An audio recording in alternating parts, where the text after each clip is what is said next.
मेरे बहुत ही प्यारे भाई हैं, मेरे दोस्त भी हैं, मेरे रिश्तेदार भी हैं, हमारे फैसल पोलानी भाई। ये हर नेक काम में हमारे साथ कुछ ना कुछ शामिल रहते ही हैं। और हमारे मोहम्मद अली सिंधी भाई भी मौजूद हैं। इनको जब पता चला कि मैं अपने वालिद साहब की इसाले सवाब के लिए कोई मस्जिद बनाने जा रहा हूँ, तो इन दोनों भाइयों ने कहा कि हम भी आपके साथ मिलकर हिस्सा मिलाएंगे। तो फैसल भाई ने अपने वालिद साहब के लिए इसाले सवाब की नीयत की। मोहम्मद अली भाई की वालदा का पिछले दिनों इंतकाल हुआ था, इन्होंने कहा मैं अपनी वालदा के लिए नीयत करता हूँ।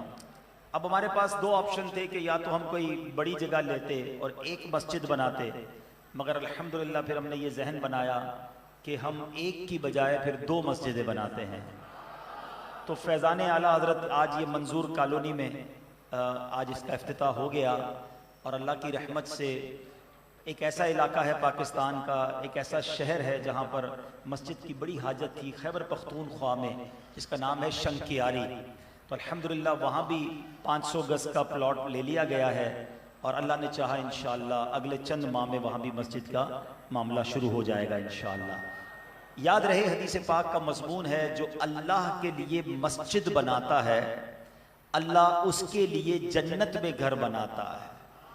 तो आज अल्लाह के घर का इफ्तिताह हुआ है। मैं अपनी फीलिंग बता रहा हूँ कि शायद मुझे अपने नए घर में दाखिल होने की इतनी खुशी ना होती जितनी आज अल्लाह के घर में नमाज का इफ्तिताह होने पर खुशी है, क्योंकि ये घर क़यामत तक रहेगा। मैं और आप अपने घर में कितने साल रहेंगे? थोड़े दिनों रहते हैं, दुनिया से चले जाते हैं, घर रह जाता है, बंदा कब्र में पहुंच जाता है। मगर ये जो घर बनता है, जो मस्जिद बनती है, ये क़यामत तक मस्जिद रहती है। क़यामत तक अजाने, नमाजें, सजदे होते रहेंगे। माशाल्लाह भी हमारे निगरान साहब ने बताया कि आज इशा की नमाज तो हो गई, लेकिन अब कल से इंशाअल्लाह यानी फजर की नमाज से 5 नमाजों का सिलसिला भी शुरू हो जाएगा। तो ये इलाके वालों को मुबारक हो कि दावत इस्लामी ने आपको गोया ये तोहफा दिया है कि ये मस्जिद माशाल्लाह ग्राउंड+3 ये जगह है और इंशाअल्लाह अगले चंद दिनों में इसी मस्जिद में बच्चों का मदरसा भी शुरू हो जाएगा। तो जो मदरसतुल मदीना में बच्चों को पढ़ाना चाहते हैं, कुरान सिखाना चाहते हैं, तो जो भी हमारे यहाँ इमाम और मौज़िन साहब हों, आप उनसे रब्ता कर लीजिएगा, तो इंशाअल्लाह वो आपको बता देंगे कि कब से ये सिलसिला शुरू होगा। तो बहरहाल यहाँ मैं बयान के शुरू में अपने मौजू की तरफ आता हूँ।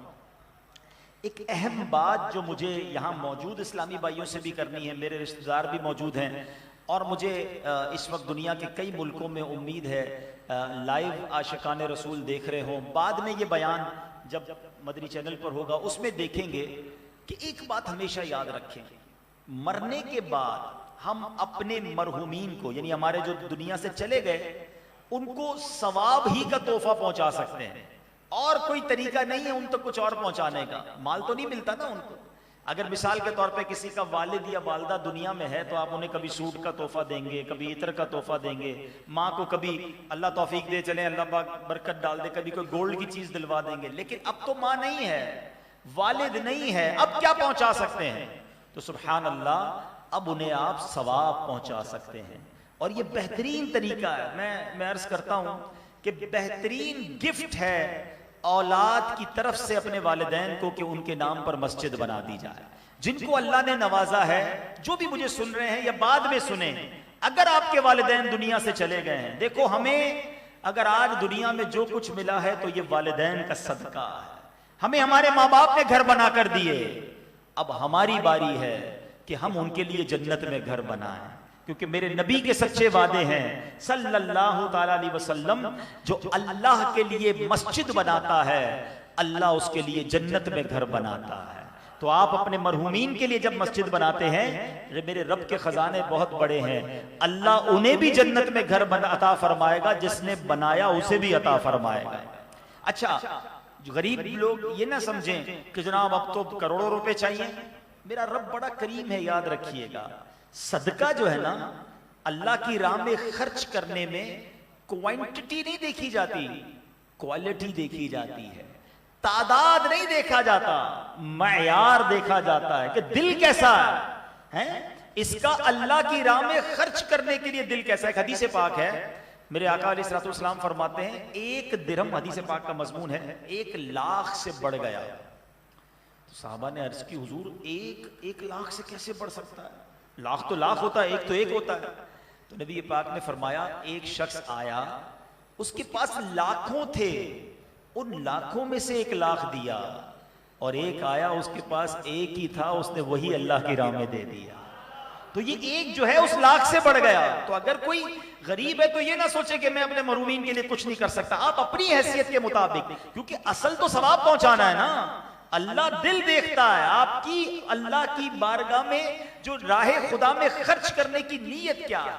तो हमेशा अपने मरहूमीन को याद रखें। और भी तरीके सवाब पहुंचाने के, जैसे आज हमने कुरान खानी की, नात खानी हुई, इंशाअल्लाह इन सवाब का सबका भी सारे सवाब करेंगे। तो ये भी हमें करते रहना चाहिए। अल्लाह पाक इस मस्जिद को शादो आबाद रखे। यहाँ मैं शुक्रिया भी अदा करूंगा इस इलाके के जो हमारे निगरान साहब माशाल्लाह, तनवीर भाई का भी, और बाकी जो माशाल्लाह इस्लामी भाइयों ने दिन रात एक किया। और हम तो ज़ाहिर यहाँ रहते नहीं हैं, लेकिन इन्होंने, मैं देखता था कि हमने इनको 8-10 दिन का टाइम दिया और इन्होंने पूरा नक्शा ही बदल दिया। तो अल्लाह पाक इनको भी, और जिन जिन लोगों ने ताउन किया, अल्लाह इन सबको इसकी बेहतरीन जज़ा अता फरमाए। मेरे मीठे इस्लामी भाइयों, वालिदैन या तो हमारे दुनिया में हैं, या कई वो हैं कि जिनके वालिदैन दुनिया में नहीं हैं। लेकिन माँ बाप की जो खिदमत है ना, और माँ बाप की जो बरकत है, बाज लोग उससे बड़ा दूर रहते हैं, उसको रियलाइज नहीं करते कि ये हस्तियां कितनी बड़ी हैं। अच्छा, माँ के बारे में हम बहुत सुनते हैं, माँ की दुआ, जन्नत की हवा। यकीनन माँ के पैरों तले जन्नत है, माँ की कदमों को जन्नत की चौखट कहा गया, और माँ ही होती है, no doubt, there is no comparison. माँ का कोई दुनिया में नेमल बदल नहीं है। लेकिन वालिद के हवाले से बाज़ औक़ात वो फीलिंग्स नहीं होती हैं, वालिद के हवाले से वो मोहब्बत का इजहार भी नहीं होता है। तो चूंकि आज मेरे वालिद मरहूम के हम इसाले सवाब के, उनके सालाना फातिहा भी है, तो मैं कुछ वालिद की क्या अहमियत है और वालिद का हमारी जिंदगी में किरदार क्या है, इस मौजू पर चंद बातें अर्ज करूंगा। एक शख्स के 4 बेटे थे, वो बीमार हुआ तो एक बेटे ने बड़ा अजीब फॉर्मूला अपने भाइयों को पेश किया कि ऐसा करो, या तो तुम तीनों मिलकर वालिद साहब की तीमारदारी करो, लेकिन इतनी बड़ी नेकी कमाओगे तो फिर विरासत में हिस्सा ना लो, और अगर मुझे ये काम दे दो कि मैं वालिद की तीमारदारी करूं, फिर तुम ना करो, मैं सारी खिदमत करूंगा, मुझे विरासत में कोई हिस्सा नहीं चाहिए। बड़ी अजीब सी बात थी, पैसे कौन छोड़ता है, मगर वो भाई जानता था कि माँ बाप की खिदमत में क्या है, वालिद की खिदमत का अजर क्या। तो उसने क्या किया, तीनों भाइयों ने कहा इससे अच्छी क्या बात है, ठीक है वालिद की खिदमत भी करो, पैसे भी नहीं लोगे, हमारा अपना हिस्सा भी छोड़ रहे हो। तो बहरहाल ये फॉर्मूला सेट हो गया। वो भाई अकेला बेटा अपने वालिद की खिदमत करता रहा। कुछ अरसे के बाद वालिद का इंतकाल हो गया।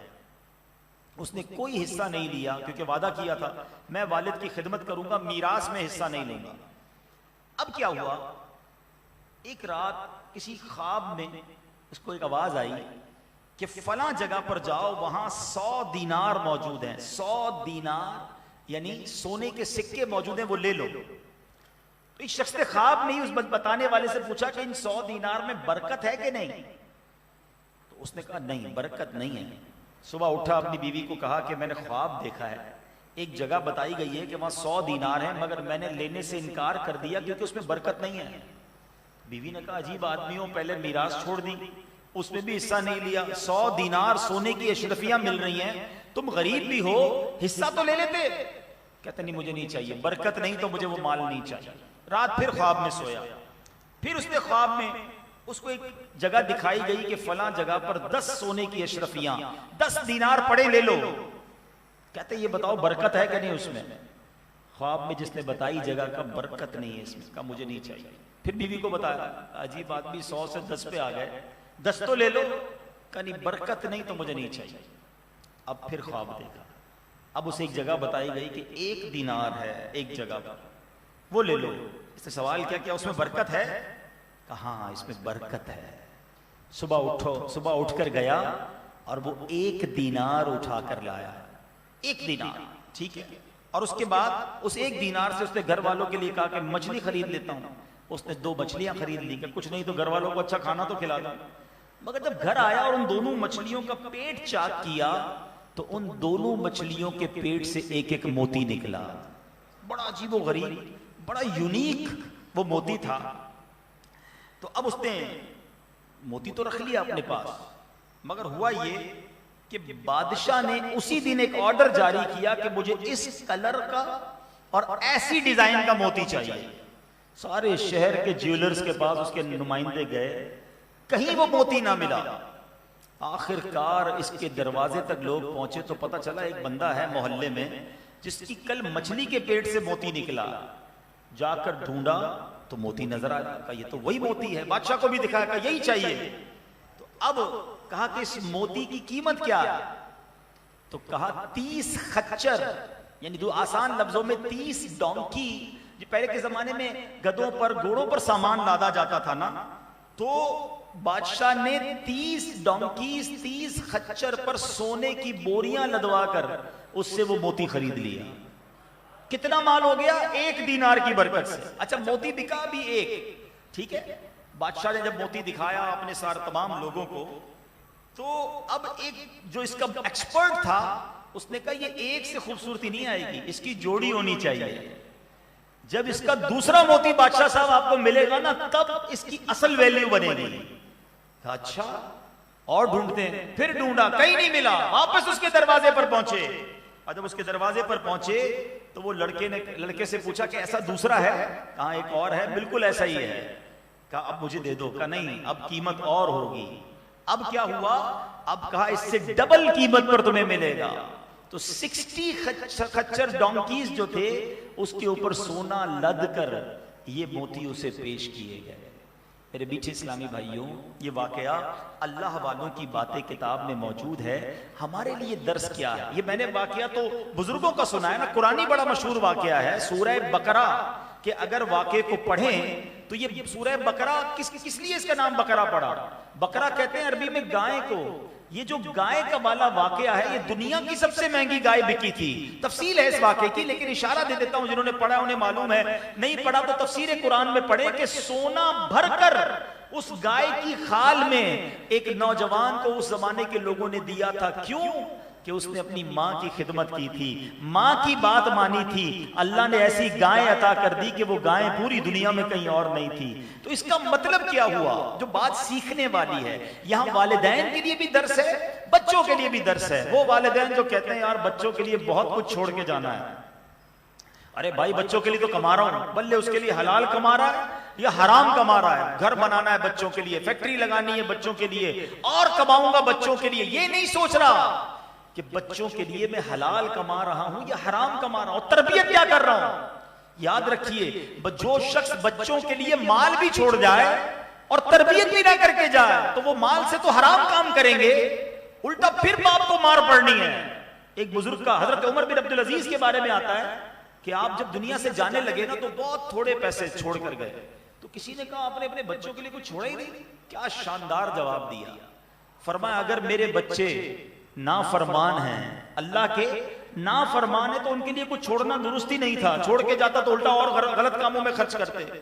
और अगर अल्लाह के फरमा बरदार हैं तो अल्लाह पाक का गैब के खजानों से उन्हें अता फरमा देगा, उनको खुद ही गनी कर देगा, खुद ही उनकी रोजी में बरकत डाल देगा, क्योंकि वो अल्लाह के फरमा बरदार हैं। तो असल चीज नेक औलाद है जो माल जमा करके सोचते हैं पीछे बच्चों के लिए कुछ कर जाऊं। अरे भाई, पहले उनकी तरबियत तो ऐसी करो कि माल छोड़कर जाओ तो वो माल तुम्हारे लिए सही तरीके से इस्तेमाल करें। और दूसरी बात, अगर थोड़ा भी छोड़कर गए हो ना, और बरकत वाला, आपने लफ्ज सुना, बरकत वाला है, हलाल है, अल्लाह उस थोड़े में भी बरकत डाल देगा। आपने कई मिसालें देखी होंगी, अरबोपति लोग दुनिया से जाते हैं, उनके बच्चों के लिए बहुत बड़ा बिजनेस छोड़ के जाते हैं, लेकिन बच्चे गलत कामों में होते हैं। थोड़े अरसे बाद वो सारा बिजनेस बेड़ा गर्क हो जाता है। मगर गरीब आदमी बाजों का दुनिया से जाता है, उसकी औलाद नेक होती है, अल्लाह उस औलाद को ऐसा नवाजता है कि वो अपने वालिद से भी कारोबार में आगे निकल जाती है। ये क्या है? ये अल्लाह पाक जिस माल में बरकत डाल दे, असल ये मांगा करो। और फिर जो दूसरी बात, हलाल थोड़ा भी होना वो बहुत बरकत वाला होता है। लोग कहते हैं ज्यादा होना चाहिए, ज्यादा ना मांगा करो, अल्लाह से मांगो मौला जो भी दे बरकत वाला दे, खैर वाला दे, सुकून वाला दे, हलाल दे। करोड़पति लोग भी रात को नहीं सो पाते, ऐसे भी हैं, बीमारियां हैं उनके साथ। और ठेला लगाने वाला रात सुकून की नींद सोता है, 5 वक्त का नमाजी है, बच्चे उसके फर्माबरदार हैं। असल चीज पीस ऑफ हार्ट है, दिल का सुकून जरूरी है, सिर्फ नोटे जरूरी नहीं है। तो इस वाक़े से हमें यह भी सीखना है कि बेशक थोड़ा हो मगर बरकत वाला हो, ज्यादा हो और हराम हो वो हमें नहीं चाहिए। तो बहरहाल इस बच्चे ने वालिद की खिदमत की, अल्लाह पाक ने इसको कैसे गैब के खजानों से अता किया। मेरे मीठे इस्लामी भाइयों, याद रखिए वालिद ये वो सायादार दरख्त है जो धूप अपने ऊपर लेता है और बच्चों को साया देता है, दिन रात काम करता है कि बच्चे खैर से खाना खाएं। कभी कभी हमें नहीं पता चलता मगर वालिद अपनी ख्वाहिशात को मारकर हमें खिला रहा होता है, हमारी फरमाइशें पूरी कर रहा होता है। जो बाद में वालिद बने हैं ना, उन्हें अब समझ आ रही होगी कि जब बच्चा फरमाइश करे बाजार में जाके कि अब्बू ये लेना है, और अब्बू देखें कि यार जेब में पैसे इतने हैं नहीं, मगर बच्चा जिद बड़ी कर रहा है, अपने बजट को आउट करके भी वालिद अपने बच्चे की ख्वाहिश को पूरी करता है। ये हमारे वालिद ने भी हमारे साथ किया, ये आपके वालिद ने भी आपके साथ किया है कि खुद तकलीफें। दरख्त हमेशा याद रखें, दरख्त के पत्तों के नीचे साया होता है मगर दरख्त ऊपर से बहुत गर्म होता है क्योंकि वो सारी धूप अपने ऊपर ले लेता है। अल्लाह पाक ने ये वालिद इतनी बड़ी नेमत दी है जो उंगली पकड़कर सिखाता है। वालिद हमेशा चाहता है मेरा बेटा तरक्की करे। याद रखें, दुनिया में हमें कोई तरक्की देखने में उम्मीद लोग पसंद नहीं कर रहे होते, हसद हो जाता है ना लोगों को, मगर माँ बाप वो हस्ती हैं, और खास तौर पे वालिद कि जब बेटा तरक्की करता है उसे खुशी होती है, वो चाहता है ये तरक्की करे, बल्कि मुझसे भी ज्यादा तरक्की करे। वो कभी नहीं सोचेगा कि बेटा मेरा आगे ना निकल जाए, क्योंकि वालिद और बेटे का जो रिश्ता है, वालिद और औलाद का जो रिश्ता है, वो और रिश्ता है, वो बेलौस रिश्ता है। वो अपने गम सहेगा, अपने बच्चों को गमगीन नहीं होने देगा। बच्चा डीमोरलाइज हो जाए, बच्चा किसी मुश्किल में आ जाए, वो उसका हौसला बढ़ाएगा, उसे कहेगा बेटा घबराना नहीं, मैं हूं ना। हालांकि वो खुद भी घबराया हुआ है, वो खुद भी टेंशन में है। अरे बाप बताता ही नहीं घर में कि मेरे ऊपर कितनी प्रॉब्लम्स आई हुई हैं, उसे पता है बच्चों को बताऊंगा, बच्चों की मां को बताऊंगा, सब टेंशन में आ जाएंगे, इनको टेंशन में डालने की क्या जरूरत है। अरे मैं हूं ना, मैं बर्दाश्त कर लूंगा। कभी कर्जे उठाता है, कभी मुश्किल जिंदगी गुजारता है, अपने बच्चों पर आंच नहीं आने देता। मगर अब बच्चे की जब बारी आती है, जब बच्चा जवान होता है और वालिद बूढ़ा होता है, एक स्टेज आता है कि अब बच्चे की बारी आती है कि वो उनकी खिदमत करे। याद रखिएगा, अगर हम और आप सारी जिंदगी भी माँ बाप की खिदमत करें, उनका एहसान नहीं उतार सकते, उनका बदला नहीं उतार सकते, क्योंकि उन्होंने जब हमारी खिदमत की, जब चलना नहीं आता था, जब खाना नहीं आता था, जब बेलिबास थे, जब कमजोर थे, उन्होंने जब हमारी हिम्मत की और हमें पास एक जिसको कहें कि तनावर दरख्त बनाया, अब बारी उनकी है। खुश नसीब है वो बच्चे, एक बात याद रखिएगा, खुश नसीब है वो औलाद जिसको माँ बाप की खिदमत का मौका मिलता है। वरना कई माँ बाप तो वो होते हैं जो खिदमत का मौका भी नहीं देते, खिदमत हमारी करते करते दुनिया से चले जाते हैं। बंदा कहता है मुझे तो चांस ही नहीं मिला, आखिर वक्त तक वालिद ही हमें खिलाता रहा, वालिद ही हमारे हम पर मेहरबानी करता रहा, हमारी माँ ही हम पर मेहरबानी करती रही।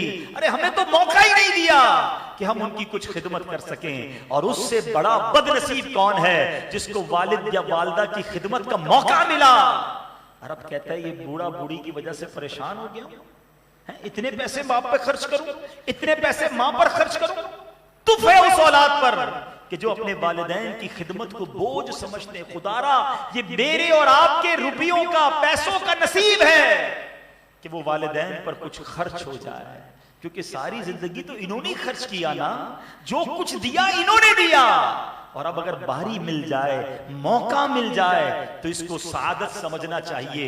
एक बात याद कर लो, जितने नौजवान मुझे सुन रहे हैं, कि मैं और आप जो कुछ है ना, अगर शोहरत मिली, दौलत मिली, इज्जत मिली, ये माँ बाप का सदका है और इसमें वालिद का बहुत बड़ा किरदार है। बाज़ औक़ात हम वालिद को एक्नॉलेज भी नहीं करते, मेहरबानी भी नहीं कहते, शुक्रिया भी नहीं कहते। हालांकि अगर मेरी माँ मुझे खिलाती है, मेरी माँ सीने लगाती है, मेरी माँ मुझे कोई चीज दिलाकर देती है, तो पीछे से माँ को पैसे कौन देता है, कमा के लाकर कौन देता है? अरे पूरे घर का पिल्लर होता है वालिद। मगर वालिद को नॉर्मली कोई रिकॉग्नाइज नहीं कर रहा होता, उसका शुक्रिया नहीं कह रहा होता, उसकी उस तकलीफ को नहीं मान रहा होता।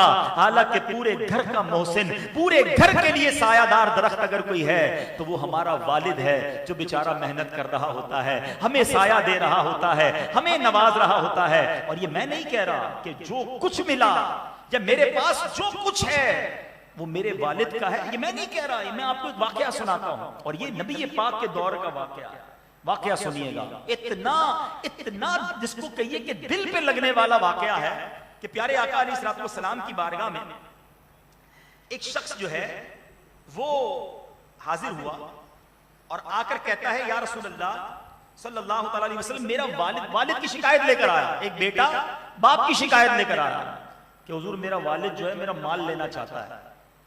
नबी पाक ने फरमाया, अच्छा ऐसा करो, अपने वालिद को लेकर। वालिद को लेकर बूढ़ा वालिद भी आ गया। तो नबी पाक ने फरमाया, तुम्हारा बेटा कहता है कि तुम इसका माल लेना चाहते हो। तो इसकी हुजूर जरा इससे ये भी तो पूछे, माल लेकर करता क्या हूं? इससे पैसे मांगता हूं, उसके बाद इन पैसों का करता क्या हूं?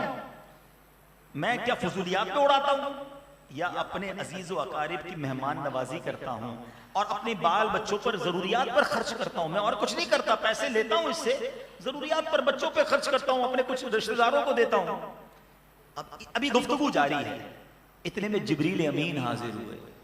क्या हुजूर इस वालिद ने दिल ही दिल में कुछ अशार लिखे हैं, अभी तक इसकी जबान, अपनी जबान पर भी वो शेर आए नहीं है।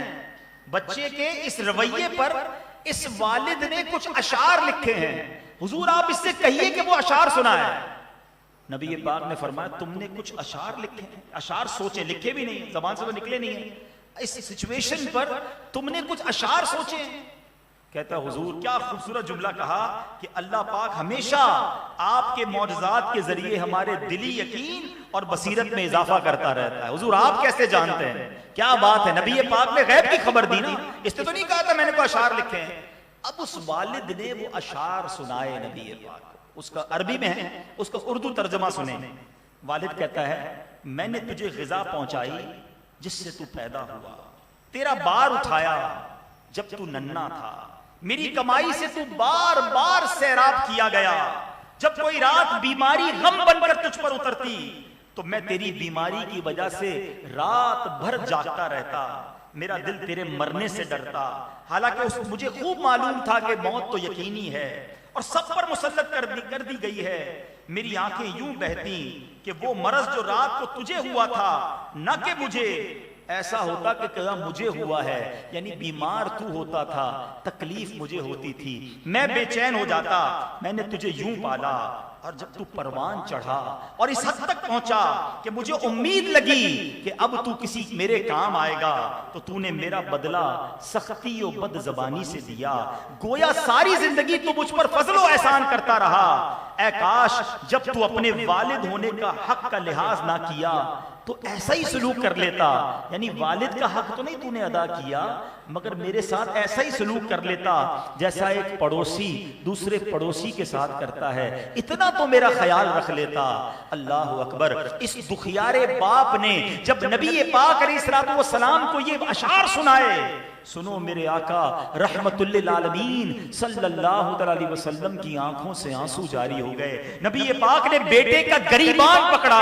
अल्लाह के हबीब का ये अंदाज नहीं होता, मगर उस नौजवान बेटे का गरीबान पकड़कर अल्लाह के हबीब फरमाते हैं, अंता व मालुका लि अबीका, तू और तेरा माल सब तेरे बाप का है। ये मेरे आका ने फरमाया कि मेरा सब कुछ मेरे माँ बाप का है, मेरे वालिद का है। पैसे देते हुए बंदा कहता है, अब्बू ये मेरे, ये आपके हैं, कितने दूं, बार बार क्यों मांगते हो? अरे मेरे बाप ने मुझे खिलाते वक्त ये नहीं कहा था, अपना निवाला रोक कर मेरे मुंह में डाला था हैं? अपनी ख्वाहिशें मारकर मुझे पाला था। अब्बू को नए लिबास में कम देखा होगा आपने, हमें नए नए लिबास, नए नए जूते लाकर दिए, जो मांगा हमारे वालिद ने हमें लाकर दिया। कभी सोचा कि वालिद ने अपने लिए कब क्या खरीदा? कभी कहा हो कि बेटा आज ये जूते बड़े पसंद थे मैं लाया? अरे लाए भी तो मैं अपने बेटे के लिए लाया, मैं अपनी बेटी के लिए लाया हूं, मैं अपनी बीवी के लिए। अरे कभी माँ, कभी बच्चे, कभी बच्चियों की खिदमत मेरा बाप करता रहा। कभी सोचा कि इसने अपनी जिंदगी के लिए क्या किया? ये माँ बाप कमाल की हस्तियां हैं, ये अपने लिए नहीं जीते, ये बच्चों के लिए जीते हैं। और जब बच्चा बड़ा हो जाए, कभी सोचो यार कि हमारा एक जुमला अगर बेअदबी का हम कह देते होंगे, उनका दिल कितना किरची किरची होता होगा कि 2-3 बार बात कर ली तो डांटने आ जाता है। हाँ, ऐसा भी है।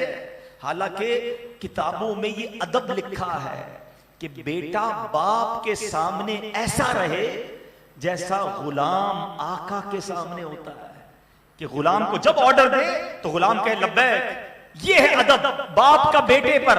बेटे का हक है, वालिद का हक है बेटे पर कि बेटा इस तरह जिंदगी गुजारे। मगर हाल क्या है कि आज बेटा बाप गुलाम बना हुआ है बेटे के आगे। बाप कहता है बेटा थोड़े से पैसे, नहीं अब्बू नहीं है। बाप बेटा थोड़ा सा काम, नहीं नहीं मेरे पास टाइम नहीं है, मैं अभी मसरूफ हूं। इस तरह जवाब देता है बेटा।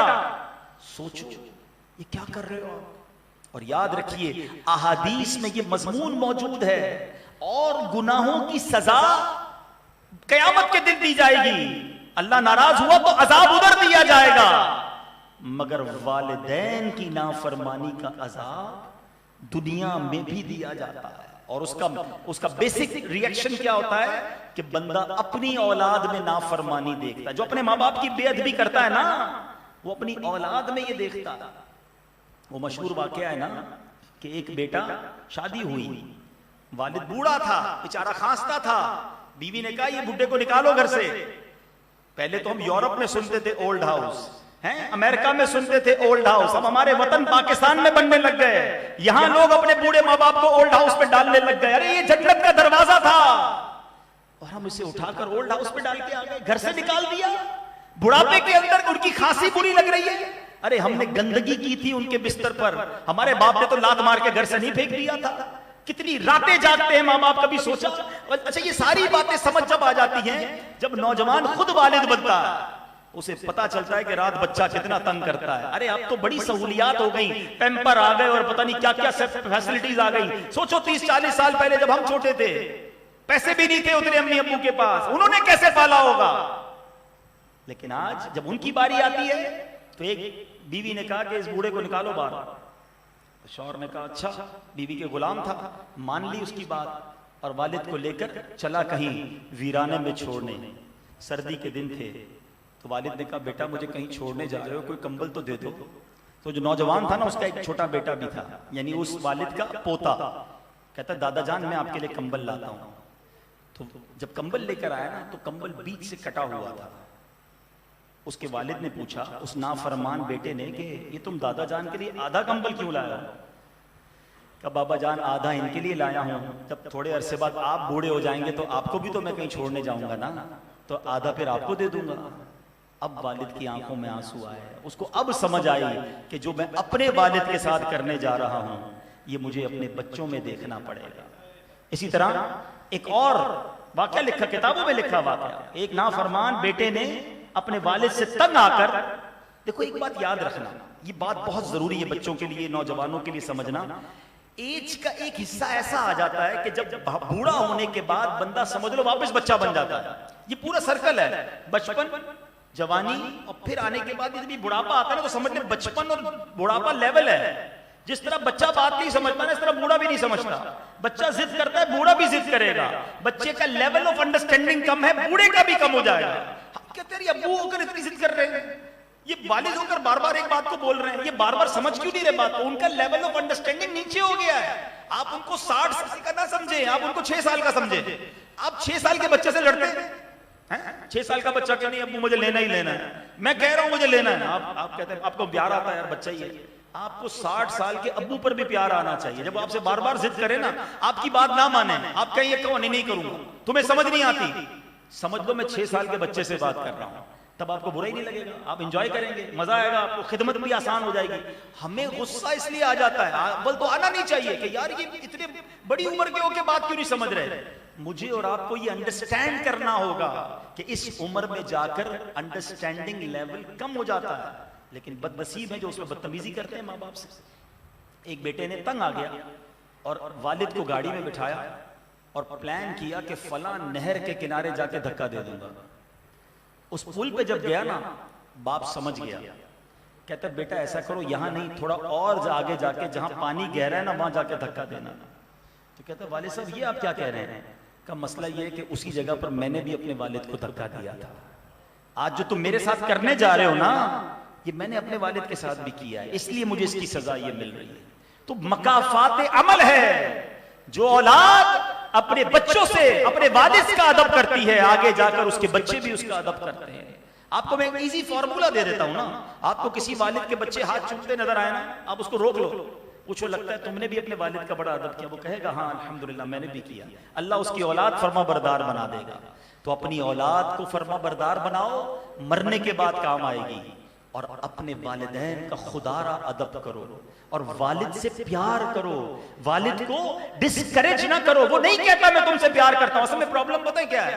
प्रॉब्लम तो नहीं है, लेकिन एक हकीकत है, माँ जो है ना वो सीने से चिमटाएगी मेरा बेटा मेरा लाल, ये वालिद नहीं करता। वालिद कहता भी नहीं मैं तुमसे प्यार करता हूं, वरना वो सबसे ज्यादा तुमसे प्यार करता है, क्योंकि वो सब कुछ तुम्हारे लिए तो कर रहा है। अगर वो जुबान से कहता नहीं मैं तुमसे प्यार करता हूं, मगर उसके दिल में बहुत प्यार है तुम्हारे लिए, तो कम से कम इसको एक्नॉलेज तो करो, रियलाइज तो करो, उसे उस मोहब्बत का सिला तो दो। कभी आप भी कहोगे वालिद साहब मैं जो कुछ हूं आपकी वजह से हूं, आपने मेरे लिए मेरे ऊपर इतने एहसान किए, देखो उसकी आंखें नम हो जाएंगी। नहीं कहते वालिद से, बात भी नहीं करते वालिद से, मिलते भी नहीं है। खुदारा अपने वालिद की कदर करें। मैं आपको चंद हदीस सुनाता हूं, फिर अपने बयान को इख्तिताम की तरफ लाते हैं। नबी पाक अलैहिस्सलातु वस्सलाम ने फरमाया, सुनो माँ के बारे में बहुत सुना ना, आज वालिद के बारे में सुनो। अल्लाह के हबीब फरमाते हैं बाप जन्नत का दरमियानी दरवाजा है, सेंट्रल डोर ऑफ जन्ना, तेरी मर्जी है उसकी हिफाजत कर या उसे छोड़ दे।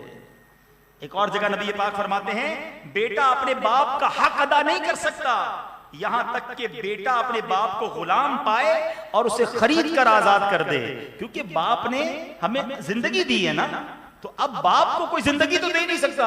हाँ, जिसका बाप गुलाम हो, पहले के जमाने में होते थे, बेटा अपने बाप को खरीद कर आजाद करे, ये पॉसिबल नहीं है। तो इसका मतलब क्या हुआ कि बेटा बाप का हक अदा नहीं कर सकता। और एक बड़ी अहम हदीस, अल्लाह के हबीब फरमाते हैं रब की रिजा बाप की रिजामंदी में है और रब की नाराजी बाप की नाराजी में है। यानी आसान लफ्जों में, जिसका वालिद राजी उसका रब राजी, जिसका वालिद नाराज उसका रब नाराज। ये मैं बातें क्यों कर रहा हूं कि लोग बाज़ औक़ात मां से बनाकर रखते हैं और वालिद से लड़ रहे होते हैं। ऐसा नहीं है, आपको वालिद का भी अदब करना होगा। बल्कि उलमा ने तो बड़ी प्यारी एक हदीस पाक के तहत हमें उसूल बयान किया, क्योंकि नबी पाक अलैहिस्सलाम से एक बार किसी ने सवाल किया कि हुजूर मेरे हुस्ने अखलाक का सबसे ज्यादा हकदार कौन है? सबसे ज्यादा आका ने फरमाया तेरी मां। फरमाया हुजूर फिर? फरमाया तेरी मां। फरमाया फिर थर्ड? फरमाया तेरी मां। का हुजूर उसके बाद? फरमाया तेरा वालिद। उलमा ने इस पूरी हदीस पर बहस की है कि नबी पाक की जबान से जो लफ्ज निकलता है ना वो हिकमत भरा है, फजूल तो है ही नहीं। 3 बार मां कहा, 1 बार वालिद कहा, व्हाट इज द रीजन? वजह क्या है? उलमा कहते हैं मां के 3 एहसान हैं। पेट में पालती है 9 माह, विलादत के वक्त की तकलीफ उठाती है और परवरिश करती है, और वालिद का एक एहसान है कि उसने हमारी परवरिश की है। इसलिए मां के बारे में 3 बार फरमाया, वालिद के बारे में 1 बार। मगर उलमा ने इस हदीस को सुनने के बाद क्या खूबसूरत मदनी फूल दिए कि ऐसा नहीं कि वालिद से प्यार ही नहीं करना, मां के 3 हक हैं। फरमाया खिदमत मां की ज्यादा करे, इज्जत वालिद की ज्यादा करे, क्योंकि वो तुम्हारी मां का भी शौहर है, तुम्हारी मां का भी सरताज है। तो अदब और एहतराम वो वालिद का ज्यादा होगा।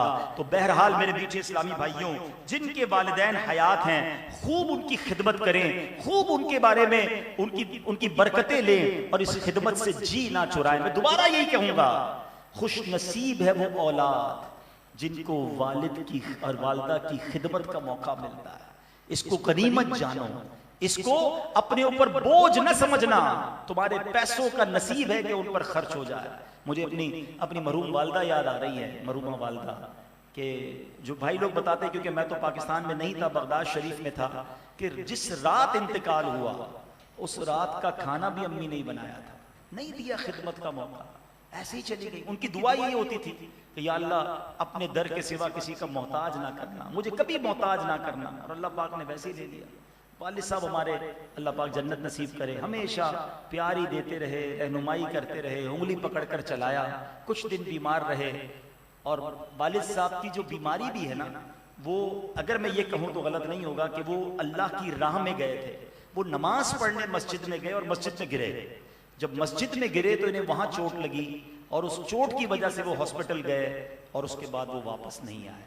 तो वो उसी बीमारी में अल्लाह की राह के अंदर, मस्जिद के अंदर, समझ ले एक तरह से उनको चोट लग गई, वो गिर गए और सर पे चोट लगी थी, तो बस वो चले गए दुनिया से। अल्लाह पाक उनके सदके हमारी मगफिरत फरमाए, उनके दर्जात को बुलंद फरमाए।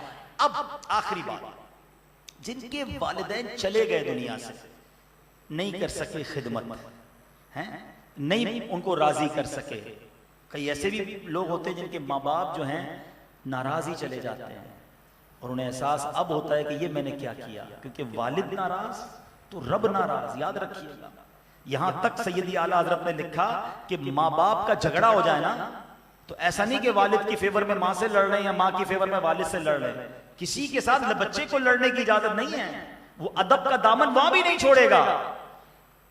लेकिन अब माँ बाप चले गए, तो उलमा ने लिखा कि इसका तरीका यह है कि अब औलाद खूब वालिदैन के लिए इसाले सवाब करे, दुआए मगफिरत करे, नेकियां कर करके उन्हें इसाले सवाब करे। अच्छा, नेकियां सिर्फ पैसों से नहीं होती।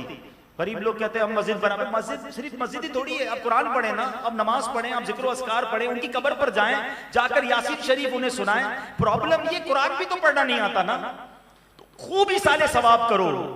अल्लाह की रहमत से उम्मीद है कि जो बच्चा अपने वालिदैन के लिए दुआए मगफिरत करता रहे, इसाले सवाब करता रहे, अल्लाह पाक उनकी रूह को उनसे राजी कर देता है, फरमा बरदारों में शामिल कर लेता है।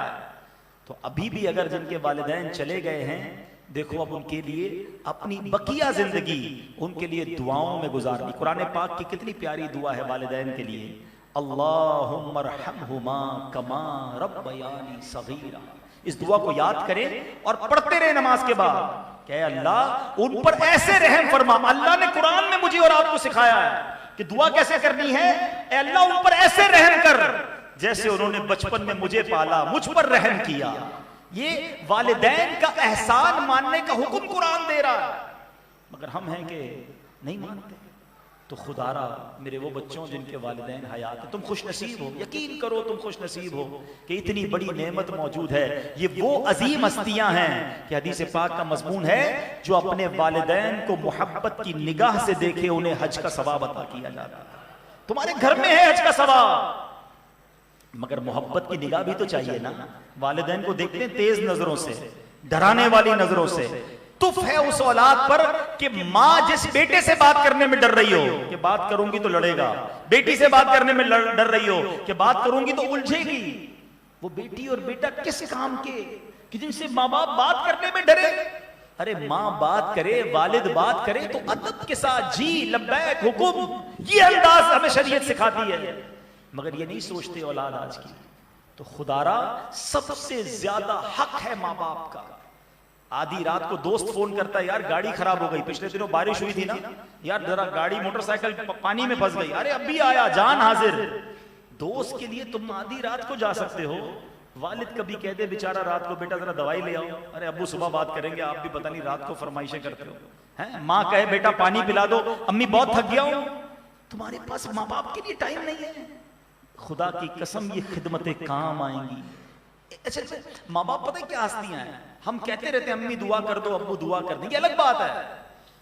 जो दिल से दुआ निकलती है ना, हम कहें ना, मगर खिदमत ऐसी करो कि वालिद खुद ही हाथ उठाकर दुआ करे, या अल्लाह मेरे बेटे को बख्श दे, मेरे बेटे के मुश्किलें आसान कर दे। माँ हाथ उठाकर अल्लाह की बारगाह में दिल से दुआ करे। भूल गए वो वाकया कि माँ ने दुआ की थी तो कसाई को अल्लाह ने हजरत मूसा का जन्नत में पड़ोसी बना दिया। ये है माँ की दुआ, वालिद की दुआ और वालिदैन की दुआ औलाद के हक में बनी इसराइल के अंबिया की तरह कबूल की जाती है। मगर काम भी तो ऐसे करे ना कि वो दुआ दिल से निकले। हम कहते हैं अम्मू दुआ करने बेचारा कर देता है, दिल पहले ही दुखा हुआ उसका। ये नहीं, मैं ना कहूं, मैं काम ऐसा करूं कि वो दिल से दुआ करे। तो खुदारा अपने वालिदैन की कदर कीजिए, उनकी खिदमत कीजिए। और आज बिलखुसूस मैंने वालिद पर बात की है। जिसके वालिद जिंदा है ना, उनका हाथ चूमे, जाएं उनसे कहें कि आपका बहुत शुक्रिया, मैं जो कुछ हूं आज आपकी वजह से हूं। अदब करो अपने वालिद का, पूछो उनसे जिनके वालिद चले गए, बहुत याद आते हैं, उनकी शफकतें, उनकी मोहब्बतें सब याद आती हैं। एक जुमला वालिद कह देता था ना, बेटा घबराना नहीं, मैं हूं, यही बहुत था। ये दिल इतना बड़ा कर देता था। मगर अब वो सर पर सायादार दरख्त ना रहा, अब धूप है और हम हैं। खुदा की कसम, माँ बाप चले जाए ना तो बंदे को लगता है तन्हा सहरा में खड़ा हूं, ऊपर कोई दरख्त नहीं है, ऊपर कोई साया नहीं है, वो दुआएं नहीं हैं। आज हैं तो कदर कर लो, दुआएं ले लो। और चले गए तो अब उनकी कब्र पर जाकर उनको इसाले सवाब करें। कितनी अजीम हस्तियां हैं कि जो बेटा जुमे के दिन माँ बाप की कब्र पर जाकर सूरह यासीन पढ़े, माँ बाप को तो जो मिलना है मिलेगा, पढ़ने वाले बेटे की भी मगफिरत कर दी जाती है। ये फैजान उनका उनकी कब्रों से जारी रहता है। मगर लेने वाला भी तो होना। अल्लाह करे कि हम अपने वालिदैन के फर्मा बरदार बने, उनकी आंखों के तारे, उनकी आंखों के नूर बने और दिल से वो हमारे लिए दुआएं करने वाले बने। ये हदीस याद रखना, जिससे उसका वालिद राजी उससे उसका रब राजी, जिससे उसका वालिद नाराज उससे उसका रब नाराज। कभी अपने वालिद के खिलाफ मत जाना, उसे नाराज ना करना। अल्लाह पाक हम सब की मगफिरत फरमाए। आखिर में फिर मैं आपसे इल्तिजा भी करूंगा, माशाल्लाह फुज़ैल भाई आ गए हैं, बल्कि फातिहा भी पढ़ते हैं क्योंकि लंगर का भी एहतमाम है। तो माशाल्लाह ये मस्जिद 3 खास तौर पर मरहूमीन के इसाले सवाब के लिए बनाई गई। मेरे वालिद मोहतरम मरहूम हाजी याकूब गंग साहब, हमारे फैसल भाई के वालिद मरहूम याकूब, उनका नाम भी याकूब था, उन याकूब पुलानी साहब के लिए, और हमारे बहुत प्यारे भाई मोहम्मद अली और गुलाम नबी भाई की मरहूमा वालदा बड़ी नेक खातून थी। अल्लाह पाक उनको भी जन्नतुल फिरदौस में आला मकाम अता फरमाए। तो इंशाल्लाह इनके इसाले सवाब के लिए फातिहा भी होगी। और माशाल्लाह ये हमारे जन्नत का बॉक्स लाए हैं माशाल्लाह, क्योंकि ये वो पैसे होते हैं जो अपनी आखिरत के अकाउंट में जमा होते हैं। जो सदका होता है ना, मेरे आपकी जेब से निकल कर पता है कहाँ जाता है? हदीस पाक सुना देता हूँ जिसका मजमून है कि प्यारे आका फरमाते हैं, बंदे के हाथ से सदका निकलता है और अल्लाह ताला के दस्ते कुदरत में चला जाता है। अल्लाह पाक इस सदके को पालता है, बड़ा करता है। यानी जिस तरह तुम अपने नबी पाक जिस तरह तुम अपने जानवर को बड़ा करते हो, फरमाया कोई बंदा खजूर सदका करेगा, कयामत के दिन ओहद पहाड़ जितना उसको पाएगा। तो ये हमारा डिपॉजिट है, ये इधर गया डब्बे में, समझ लो आखिरत के अकाउंट में जमा हो गया। तो बड़ा प्यारा सिस्टम है इनका, घरेलू सदका बॉक्स का। अपने घर लगाएं, रोजाना कुछ ना कुछ डालें, सदका देने से बलाएं टल जाती हैं। बेशक थोड़े थोड़े पैसे रोज के डालें, महीना पूरा हो तो आकर जमा करा दें। तो इन्होंने माशाल्लाह रजिस्ट्रेशन बाहर कर रहे हैं, तो इनसे रब्ता करें और अपने अपने घर के लिए ये बॉक्स भी लेकर जाएं। और रोजाना अल्लाह की राह में 1 रुपया भी, मैंने आपको बताया कि दिल से 1 रुपया भी दिया जाए तो सुभान अल्लाह की सदाएं जो हैं ये आपकी नेकियों में मजीद इजाफा करेंगी। फजर की नमाज इंशाअल्लाह ताला 5:45 पर अदा की जाएगी। जोहर की नमाज इंशाअल्लाह ताला 1:30 बजे अदा की जाएगी। असर की नमाज इंशाअल्लाह ताला 5:15 बजे अदा की जाएगी। मगरिब की नमाज इंशाअल्लाह ताला गुरूब आफ्ताब पर अदा की जाएगी। और इशा की नमाज इंशाअल्लाह अज़्ज़वजल 8:15 बजे अदा की जाएगी। जुमे की नमाज इंशाअल्लाह अज़्ज़वजल 1:20 पर अदा की जाएगी। जैसा कि हाजी अब्दुल हबीब साहब ने ऐलान फरमाया कि इंशाअल्लाह बच्चों के लिए मदरसतुल मदीना का सिलसिला होगा। आगे जाकर कुछ और प्लान्स भी हैं। इस्लामी बहनों के लिए भी इंशाअल्लाह अज़्ज़वजल अनकरीब कुछ कोर्सेज डिजाइन करके यहाँ पर शुरू किए जाएंगे। अल्हम्दुलिल्लाह जामिअतुल मदीना चूंकि लॉकडाउन में तालीमी इदारे खुल गए हैं, जामिअतुल मदीना जहाँ आलिम कोर्स का सिलसिला होता है इसकी भी क्लासेस खुल चुकी हैं। जामिअतुल मदीना रहमानिया मस्जिद चनेसर गोठ में दाखिलों का सिलसिला जारी है। खुद भी इल्म हासिल कीजिए, अपने बच्चों को भी इल्म हासिल करवाइए। इंशाअल्लाह अज़्ज़वजल 2 अक्टूबर को 1 माह के मदनी काफिले सफर करेंगे। जब लॉकडाउन था तो हम में से हर एक की ख्वाहिश थी कि कहीं निकलें, कहीं जाएं। अब जब ये सिलसिला हमारे लिए आसानी है तो नियत करेंगे इंशाअल्लाह तबारक व तआला 1 महीने के मदनी काफिले में जरूर सफर करेंगे इंशाअल्लाह अज़्ज़वजल। इस काबीना से कुछ ना कुछ इस्लामी भाई जरूर एक माह के मदनी काफिले के मुसाफिर हो, इंशाअल्लाह अज़्ज़ा वजल बहुत सारी बरकतें नसीब होंगी। सल्लु अलल हबीब सल्लल्लाहु तआला अला मुहम्मद सल्लल्लाहु अलैहि वसल्लम। मीठे मीठे इस्लामी भाइयों, अल्लाह तबारक व तआला ने हमें बेशुमार नेमतों से नवाजा है और बिलाशुबा ईमान की दौलत ये सबसे बड़ी नेमत है। ईमान की हिफाजत की फिक्र ये हर एक को करनी चाहिए और ईमान की हिफाजत का बेहतरीन जरिया अपना हाथ किसी पीरे कामिल के हाथ में दे देना है। कई लोग शेख तरीकत अमीर अहले सुन्नत आफ्ताब कादरियत महताब रज़वियत बानी दावत इस्लामी हजरत अल्लामा मौलाना मोहम्मद इलियास अत्तार कादरी रज़वी ज़ियाई दामत बरकातुहुल आलिया से मुरीद होना चाहते हैं, तालिब बनना चाहते हैं। अल्हम्दुलिल्लाह ये हमारी खुशबख्ती है कि दावत इस्लामी की मरकजी मजलिस शुरा के रुकन हाजी अब्दुल हबीब अत्तारी मद्दज़िलुल आली ये तशरीफ फरमा है और अमीर अहले सुन्नत ने इन्हें अपने बैअत करने का मजाज यानी इन्हें इजाजत दी है कि वो अमीर अहले सुन्नत के सिलसिले में अमीर अहले सुन्नत का मुरीद बना सकते हैं। तो इंशाअल्लाह अज़्ज़ा वजल ये जिस तरह कहते जाएंगे आप कहेंगे तो आप भी बैअत हो जाएंगे। अगर आप किसी और पीर साहब से बैअत हैं और आप चाहते हैं कि आप तालिब हो जाएं, तो जब ये कहें कि मुरीद करता हूं मैं, मुरीद होता हूं मैं, तो आप कहें कि तालिब होता हूं मैं, तो इंशाअल्लाह अज़्ज़ा वजल आप तालिब हो जाएंगे। आपको आपके पीर साहिब का फैज़ भी मिलता रहेगा और यहाँ से आपको सिलसिले आलिया कादरी अत्तारिया के औराद व वज़ाइफ और यहाँ के बुजुर्गों का फैज़ भी इंशाअल्लाह अज़्ज़ा वजल ये शुरू हो जाएगा। तो इंशाअल्लाह अज़्ज़ा वजल जिस तरह फरमाते रहें आप भी इसी तरह बैअत के अल्फाज दोहराते रहिए। जो इस्लामी भाई मुरीद होना चाहें, जिस तरह मैं कहता जाऊँ इस तरह दोहराते जाएं।